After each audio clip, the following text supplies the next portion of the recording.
Il est déjà 8h30. Bretagne 5, l'invité du 7-9. Et l'invité du 7-9 ce matin est Romain Faligot. Il est candidat aux législatives dans la circonscription de Saint-Brieuc. Il est également attaché de direction à la présidence du groupe Baudemer. Il est venu jusqu'à nous au studio de la matinale. Je l'en remercie. Bonjour. Bonjour Stéphane Hamon, merci de me recevoir. Alors, vous avez décidé très tôt, finalement, Romain Faligot, de vous lancer dans cette course. Je ne sais pas si on peut parler de course, on parlait de la route tout à l'heure avec Benjamin Biolay. Cette course aux législatives, vous venez, on l'aura compris, du monde de l'entreprise. Est-ce qu'aujourd'hui, le monde de l'entreprise doit peser aussi dans le monde de la politique? Alors effectivement, comme vous dites, d'une part, je suis parti très tôt parce que, vous l'avez dit, je suis pas un homme d'appareil, je suis pas un homme de parti. J'ai décidé d'aller à la rencontre des personnes. C'est un choix qui est mûrement réfléchi, hein. On ne se lance pas comme ça du jour au lendemain. Je l'ai mûrement réfléchi depuis un an déjà. Et je me suis dit, finalement, beaucoup d'hommes politiques ont une vérité révélée, annoncée, moi pas. Et je vais aller à la rencontre des gens pour me nourrir, pour savoir ce qu'ils ont à me dire, pour les écouter. Aujourd'hui, beaucoup de personnes, quand vous discutez avec eux, se disent « on ne nous respecte pas, on ne nous écoute pas, de toute façon, ça ne sert à rien d'aller voter, puisqu'ils disent la même chose, ils pensent la même chose, et puis une fois qu'ils sont aux responsabilités du gouvernement, de toute façon, ils font comme si on n'existait pas. » Donc je me suis dit, je vais faire le contraire. Alors, j'ai 30 ans, je ne vous l'avais pas dit, mais j'ai 30 ans, et j'ai envie de peser dans le débat public. Donc, je fais le contraire. Je vais à la rencontre des gens, je les écoute, et à partir de ce qu'ils me disent, je me nourris. Alors effectivement, j'ai aussi une petite équipe autour de moi qui m'entoure.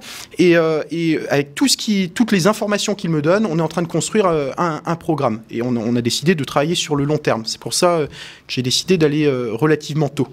Alors, le fait d'aller rencontrer les gens de cette société civile dont on parle tant, de se nourrir aussi de leurs réflexions, c'est aussi peut-être le fait de les ramener aussi aux urnes, parce qu'on voit aujourd'hui que le grand gagnant ou la grande gagnante, en l'occurrence des élections, quelles qu'elles soient, c'est l'abstention. Est-ce que ça vous navre aujourd'hui que les gens râlent beaucoup, hein, on peut le dire comme ça, un petit peu de façon triviale, mais ne vont pas voter? Effectivement, il y a une crise de la parole publique, et je l'ai dit à vos collègues de la presse écrite. Pour moi, cette crise à la fois de la parole publique et de la représentativité. Représentativité. Voilà. Pardonnez-moi. Et pour moi, ça s'appuie en fait sur le manque de résultats. C'est pour ça que, en fait, nous, dans le monde de l'entreprise, on a une obligation de résultat. Qu'en politique, on peut se dire, finalement, on est élu, mais à la fin, sur quoi on est jugé. Et je pense que le fait de ne pas être jugé sur des résultats, ça démotive les personnes. Je pense que c'est, en grande partie, ça explique l'abstention. Et aussi, je pense que le vote blanc, et aussi pourrait s'expliquer. On ne comptabilise pas le vote blanc. Donc comptabiliser le vote blanc finalement, et puis amener les gens à s'exprimer, à prendre part à la vie politique. Alors, vous parlez d'obligation de résultats, Romain Faligot. Est-ce que vous ne craignez pas qu'on dise « Oh là là, attention, le monde de l'entreprise arrive, et voilà, il va falloir y aller », comme on dit? Non, je dis pas ça, mais je dis qu'en fait, trop longtemps, les personnes publiques sont dans des considérations abstraites. Ils vont à la rencontre des gens, et les personnes ont besoin de concret. Moi, je suis, comme vous dites, dans le monde de l'entreprise, on parle concret. Je travaille sur la mobilité, dans les territoires ruraux, je travaille sur les nouvelles énergies, c'est concret, ça parle aux gens. Aujourd'hui, beaucoup de dialogues des personnalités publiques sont des personnes issues, comme on dit, du sérail. Ils n'ont pas connu grand-chose, hormis 40 ans de politique derrière eux, et puis ça manque parfois de concret. Et il y a une nouvelle génération qui arrive cependant, alors vous en êtes l'incarnation en tout cas, cette nouvelle génération qui a envie de changer les choses, alors très transpartisane, hein, on va le dire comme ça. Hein. Alors justement, j'allais vous poser la question, vous vous situez où sur l'échiquier politique? Alors aujourd'hui, je le dis, mon seul parti c'est le territoire. Je le dis, je le répète, mon parti c'est le territoire. Et il y aura un programme qui va être tiré de ce que me disent les gens, les personnes que je rencontre. C'est un choix délibéré, hein, c'est une méthode. J'ai annoncé une méthode dans la presse.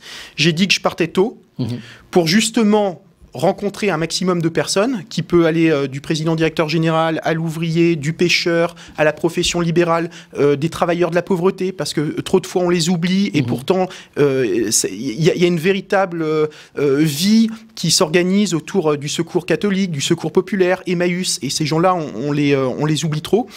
Et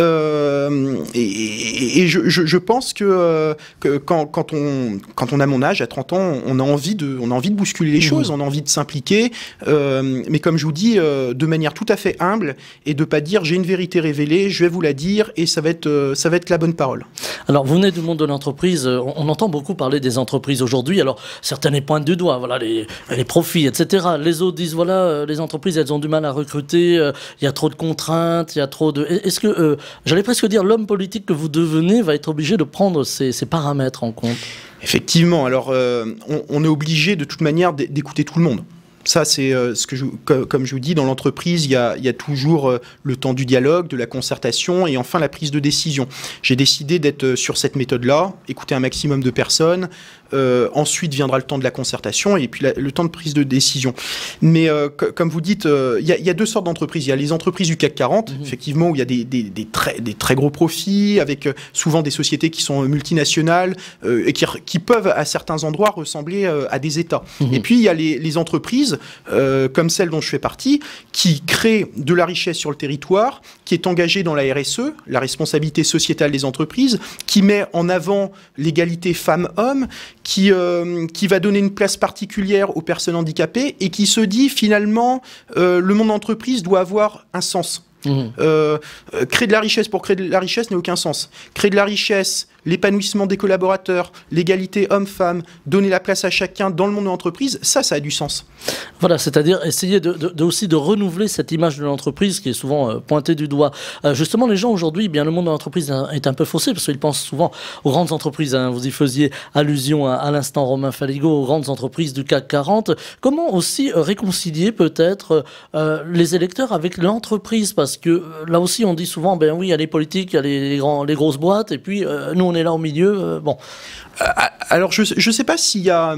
Je pense pas qu'il y ait que les électeurs ont vraiment quelque chose contre l'entreprise. Je pense que l'entreprise en France est quelque chose qui est plutôt bien vu, dans le sens où c'est encore une structure où on offre la chance à tout le monde.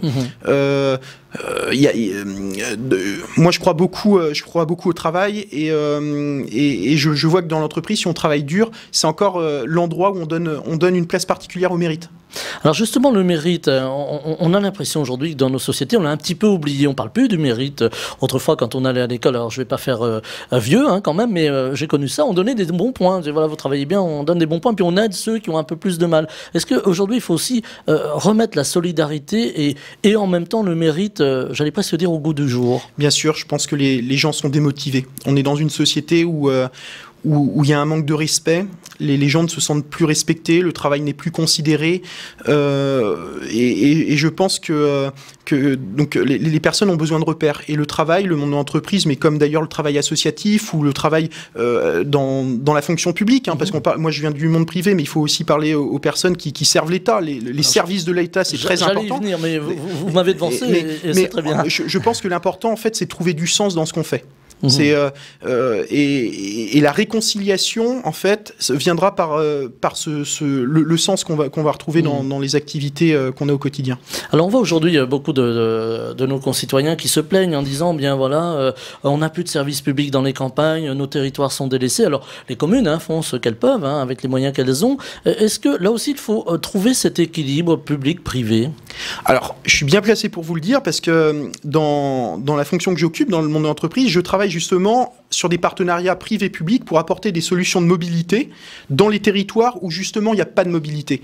Je fais juste un aparté sur la mobilité parce que c'est un sujet qui me tient à cœur. On remarque que si vous n'êtes pas mobile, vous n'avez pas accès à l'emploi, vous n'avez pas accès à la formation professionnelle, vous n'avez pas accès aux soins de santé et la mobilité, c'est un facteur aggravant des inégalités sociales. Donc moi je travaille... Je propose des solutions de mobilité dans les territoires ruraux et à travers des partenariats privés-publics. C'est ce qu'on appelle, il y a des fertilisations croisées, c'est un langage technocrate, mais quand on allie nos forces, à la fois le public et le privé, moi je crois pas. Le public contre le privé ou le privé contre le public, j'y crois pas. Je crois le public et le privé. Parce qu'on est en France, on est dans une société binaire où on a besoin des deux. Mais lorsque on s'allie, à la fois privé et public, on est capable de grandes choses. Et finalement, ça fonctionne. Et ça fonctionne. Et ça fonctionne très bien. Alors, aujourd'hui, il y a des grands enjeux. Hein. On ne va pas tous les balayer ici. Ce serait fastidieux et long. Et on n'a pas beaucoup de temps, finalement. Mais aujourd'hui, les enjeux, c'est aussi la planète. C'est l'environnement. L'environnement qui préoccupe tout le monde. Comment, là aussi... si demain vous êtes député, comment travailler pour être plus, j'allais dire, volontariste sur une politique d'environnement ? Aujourd'hui, que vous soyez de droite, de gauche, d'extrême gauche ou d'extrême droite, vous ne pouvez pas nier qu'il y a une urgence écologique. Vous l'avez rappelé, du haut de mes 30 ans, j'ai aussi un devoir. C'est-à-dire, il y a une nouvelle génération qui arrive, on arrive après les 30 glorieuses, mais aujourd'hui, comme disait le président Chirac, la planète brûle. C'est vrai, c'est un constat, c'est factuel. Quand vous regardez les algues vertes sur nos plages, c'est factuel. Quand vous regardez les températures qui augmentent, c'est factuel. Les incendies qui se multiplient, c'est factuel. Aujourd'hui, il y a une obligation, si on veut lutter contre le réchauffement climatique, c'est la décarbonation. Je pense que la France a une grande opportunité, c'est la croissance verte. Je pense que certaines puissances mondiales, comme la Chine et les États-Unis, surfent encore sur la puissance industrielle, mais je pense que là où la France a une véritable opportunité, un savoir-faire, parce qu'on a des ingénieurs qui sont très bien formés, nous avons des écoles qui sont quand même à la pointe de ce qui se fait de mieux. Je pense à Polytechnique, je pense à toutes ces grandes écoles d'ingénieurs. On a les cerveaux. Et je pense que la décarbonation de notre économie, si on va vers la transition écologique, ça peut être une solution. Ce qu'il faut, c'est vraiment se dire l'écologie, c'est une opportunité de mieux vivre, opportunité de créer des emplois d'avenir, parce qu'il y a une opportunité de créer des emplois d'avenir. Et si je suis élu député, moi, je ne veux pas parler d'une écologie dans l'idéologie. Ça ne sera pas une écologie d'idées, c'est une écologie pragmatique, c'est une écologie qui va aider les gens. Si je suis élu député, je parlerai de l'écologie qui va créer de l'emploi. Je parlerai de l'écologie qui va permettre aux gens de mieux vivre. Je vais parler d'écologie qui permette aux gens de se déplacer à zéro carbone. Voilà, je veux pas d'une écologie en France, quand on parle d'écologie, on a tendance à parler de contre. On est contre les éoliennes, on est contre le nucléaire, on est contre l'éolien, on est contre. Eh bien moi, c'est pas ma philosophie, moi je suis pour. Je suis pour l'écologie, mais l'écologie qui fait mieux vivre les personnes. Et si je suis élu député, ça sera vraiment l'un de mes dossiers de premier plan avec la formation professionnelle et l'emploi. Alors ça, c'est très important, la formation professionnelle, l'emploi. On parle aussi de formation dans un autre domaine qui préoccupe particulièrement la Bretagne, c'est l'agriculture. Alors aujourd'hui, c'est pareil, hein, ça rejoint un peu l'écologie, hein, on n'est pas très loin finalement. Bien sûr. On est dans un monde agricole qui est en pleine mutation, on le voit. Est-ce que là aussi, le député que vous serez peut-être à l'issue du scrutin... J'espère. Voilà, écoutez, on vous le souhaite. En tout cas, le député que vous serez à l'issue de ce scrutin va aussi devoir prendre des décisions au terme de la loi pour aider la transition, on va dire, écologique de l'agriculture. Je ne suis pas dans la brutalité. Je crois pas aux changements qui sont brutalement. Il faut des accompagnements. L'agriculture et l'agroalimentaire en Bretagne particulièrement est dans les premiers créateurs d'emplois. Donc il ne faut pas dire on va changer comme ça du jour au lendemain. De toute façon, les effets à court terme seraient catastrophiques pour les uns et pour les autres. En revanche, faire un accompagnement du milieu agricole, dire... Aujourd'hui, il y a une concurrence qui est mondiale. Vous avez une chance, c'est que vous êtes sur un territoire où vous avez de la qualité. Vous pouvez produire mieux. Et produire peut-être moins, mais mieux. Et peut-être un peu plus cher. C'est ce côté mieux consommer. Je pense que quand on regarde les études d'opinion, les Français disent ils sont prêts à mettre 1 euro de plus si le produit est mieux réalisé, si on est plus dans la qualité. Et il y a aussi l'aspect santé des personnes. Donc si je suis élu député, effectivement, j'irai à la rencontre des agriculteurs, j'irai vous créer de l'emploi. Et moi je suis très sensible au milieu agricole qui, on leur tombe tombe souvent dessus, mais il ne faut pas oublier que ces gens-là créent de l'emploi. Ce sont des gens qui, en général, sont très dévoués. Ils travaillent très long et puis parfois, ils manquent de reconnaissance. Donc, j'ai beaucoup de respect pour ces métiers-là. Mais effectivement, dans les fonctions qui seront peut-être les miennes, je parlerai d'accompagnement, accompagner vers une transition. Alors, l'agriculture, on parlait de mieux manger, de la santé. Vous me donnez l'occasion de faire la transition. Aujourd'hui, on a un système de santé un petit peu au bord de l'implosion, de l'explosion, selon où l'on se place. La crise sanitaire est passée par là, est toujours là d'ailleurs, il ne faut pas l'oublier. Est-ce que là aussi, il va falloir travailler sur la santé en France, parce qu'on a l'impression que voilà, on manque de médecins dans les campagnes, même dans certaines villes. On peut citer Saint-Brieuc à côté. Est-ce que là aussi, il va falloir prendre son bâton de pèlerin, aller sur le terrain, faire ressortir les besoins et puis essayer de trouver des solutions? Le problème de la santé, c'est pas un problème qui est local, c'est un problème qui est national. Je pense que il manque des médecins sur tout le territoire, et moi j'ai une proposition qui est concrète. C'est-à-dire qui est concrète, mais il faudra étudier si c'est possible au niveau de la loi. Mais lorsque vous avez fait autant d'études de médecine, il ne faut pas oublier que les études de médecine, c'est payé par l'État. Ce sont des études qui sont financées par l'État. Les étudiants en droit payent les frais d'inscription, mais c'est pas comme en certaines écoles de commerce ou écoles d'ingénieurs où vous payez vraiment une scolarité qui peut s'élever jusqu'à 15 000 € par an. Non. Les études de médecine sont payées par l'État. Eh bien, quand l'État a payé une formation de médecin, moi je dis aux jeunes médecins qui pourraient, en contrepartie du financement de leurs études, faire 5 ans dans des territoires ruraux. Ça, c'est une proposition qui est concrète. Des jeunes médecins, on dit, écoutez, vous avez quoi? Vous avez 28, vous avez 29 ans, vous allez donner 5 ans de votre vie, parce que l'État a financé vos études, eh bien, en contrepartie de ce financement, vous allez faire une mission de service public. Et c'est noble. C'est noble. Aujourd'hui, quand vous êtes pas très loin d'ici, quand vous êtes à Plédran, quand vous êtes à Illion, ou même si vous allez sur Châtellerault-Drain, enfin toutes ces zones rurales, il manque de médecins. C'est terrible. C'est terrible. Pour les personnes âgées qui peuvent plus se déplacer, c'est terrible. Eh bien, je pense que si on travaille là-dessus, cette proposition de loi, c'est-à-dire le jeune qui a été financé, il va donner, alors je dis 5 ans, mais parce que en grosso modo 5 ans, mais si c'est même 3 ans, eh bien pendant 3 ans, et on fera une rotation dans les territoires. Et je pense que ça peut être une solution concrète. Et peut-être des jeunes médecins qui resteront dans ce territoire. Bien sûr. Alors là, on parlait de la médecine générale et rurale, mais il y a aussi un véritable problème, c'est l'hôpital. Aujourd'hui, l'hôpital, même si on voit que l'État, le gouvernement a débloqué des sommes, des grosses sommes en faveur de l'hôpital, il va falloir revaloriser le salaire des infirmières, le salaire des hospitaliers, parce que je ne sais pas si vous connaissez le salaire d'un hospitalier, mais moi j'ai été très surpris. Après 10-12 ans d'études, c'est quelqu'un qui en fin de carrière gagne 4 000 € pour des heures. Pour des heures qui sont proches du H24. Donc ce sont des gens qui sont à bout de souffle. Ce sont des gens... alors j'ai eu l'occasion de visiter plusieurs, parce que comme vous dites, je m'intéresse un peu à tout. Donc aller sur des services de soins, ce sont des gens qui sont formidables, qui travaillent avec peu de moyens, mais qui sont vraiment dévoués à corps et âme. Alors on le voit aussi dans la santé plus largement. Aujourd'hui, on manque de bras dans les EHPAD, on manque de bras aussi autour du handicap. On a certaines structures qui n'arrivent plus à recruter. Malheureusement, il n'y a pas que dans les soins de santé. Aujourd'hui, on manque de main-d'œuvre.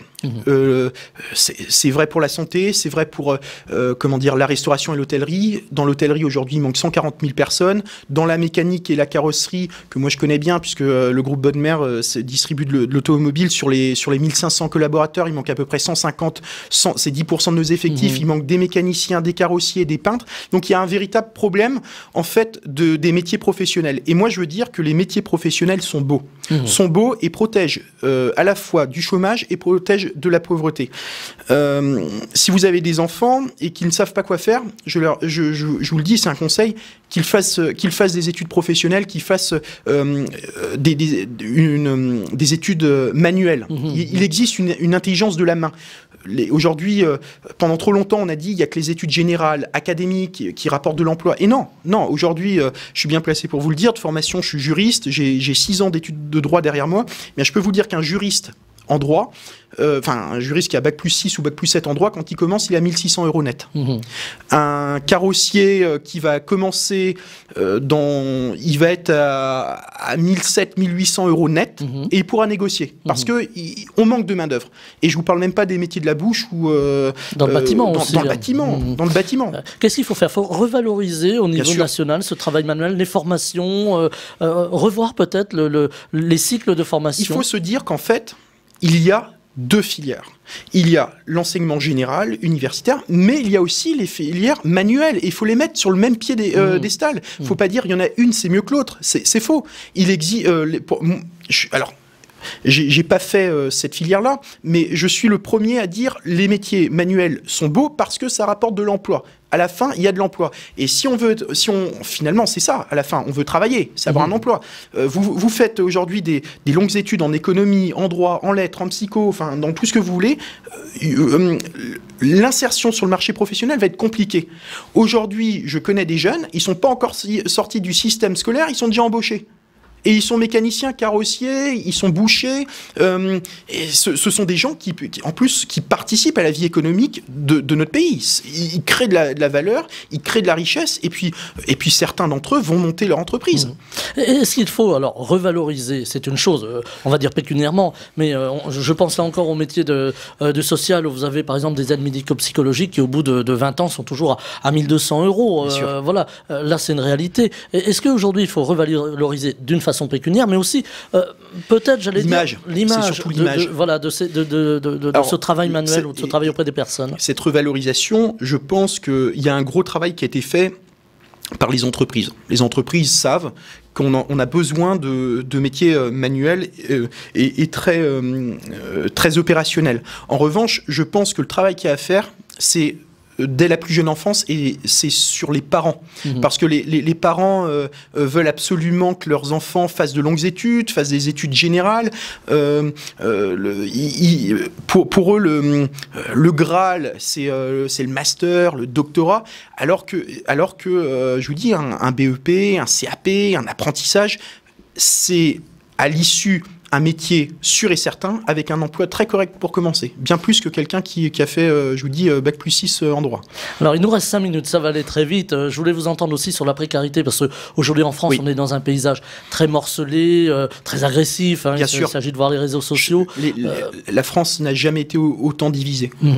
Et justement, il y a cette précarité. Alors, pardonnez-moi, souvent on dit, oui, il y a les patrons qui sont très riches, il y a les journalistes qui sont très riches, et voilà, on nous met un petit... Les politiques qui font plus leur travail. Il y a une forme d'amalgame un petit peu, on le voit, il y a eu des mouvements sociaux, on pense aux Gilets jaunes entre autres. Là on a un autre mouvement social, alors c'est les antivax, c'est autre chose avec cette crise sanitaire. On a l'impression qu'il y a une cassure dans cette société entre ceux qui sont dans la précarité ou qui ne croient plus finalement dans un système, hein, c'est le terme qu'ils emploient, et en fait ceux qu'ils considèrent comme des élites. Est-ce qu'aujourd'hui là aussi il va falloir faire une grande réconciliation, un grand apaisement? Bien sûr, je pense que cette réconciliation passera à la fois par une vision claire, dire à tout le monde on est un grand peuple, la France est un grand peuple, on a des projets en commun, et voilà quelle est la vision pour les 5 prochaines années.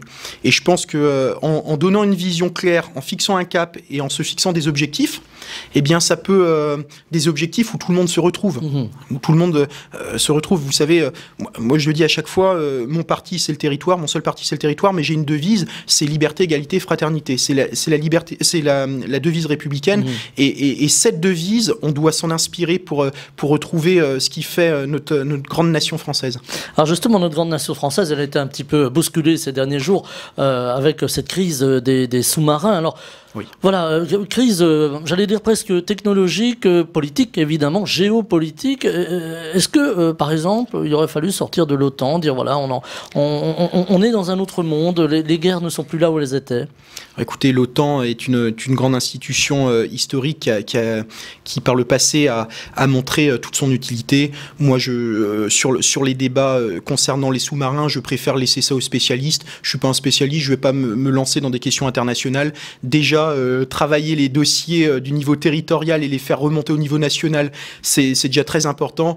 Ça viendra peut-être par la suite remonter ça à l'international, mais pour l'instant c'est pas dans mes objectifs. Mais en tout cas, je suis entièrement la ligne qui a été dite par Jean-Yves Le Drian. J'ai été très déçu, très déçu parce que derrière tout ça, on peut en sourire, mais il y a quand même des milliers d'emplois. Il y a des personnes qui souffrent. Il nous reste 2 minutes à peine. On va conclure presque cet entretien. On va le terminer par la politique. Alors, vous avez dit, hein, votre politique, c'est le territoire. Mais j'imagine que vous êtes un observateur aguerri de la vie politique aujourd'hui. Quel est votre regard? Comment vous percevez? Hier soir, il y avait un débat, il y avait 2 débats même, mais on aura retenu celui avec M. Mélenchon et M. Zemmour. On voit une grande fracture de la société. Là aussi, on se tourne beaucoup vers les extrêmes. Hein. On entend les gens qui ont envie d'autre chose. Est-ce que ça vous inquiète, par exemple? Bien sûr, ça m'inquiète. Moi, j'ai pas envie de vivre dans une France où c'est Éric Zemmour ou si c'est Mélenchon qui sont présidents de la République. J'ai pas envie. Moi, je suis quelqu'un d'assez équilibré. Je pense qu'entre démocrates, on peut tous tout peut se dire. Tous les débats peuvent avoir lieu. Mais il faut pas caricaturer. Il faut pas rentrer dans la démagogie. Comme vous l'avez dit, la société est vraiment divisée. Les personnes se sentent écartées. Moi, tout au long de ma campagne, je vais essayer de rassembler, de trouver le point d'équilibre qui rassemble tout le monde et puis porter au niveau national les problématiques du territoire. Mais je suis inquiet. Je suis vraiment inquiet sur le morcellement de la société. Les personnes n'ont plus cette envie de collectif, n'ont plus cette envie d'avancer ensemble. Et moi, c'est vraiment... Je crois que l'homme est plus intelligent lorsqu'il est en groupe que quand il est tout seul. Voilà, de la solidarité. C'est ça, c'est mon côté social.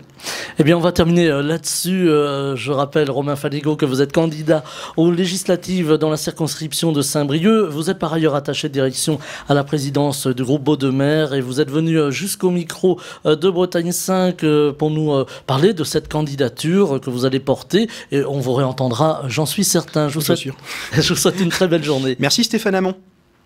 Bretagne 5 matin, le 7-9, Stéphane Hamon.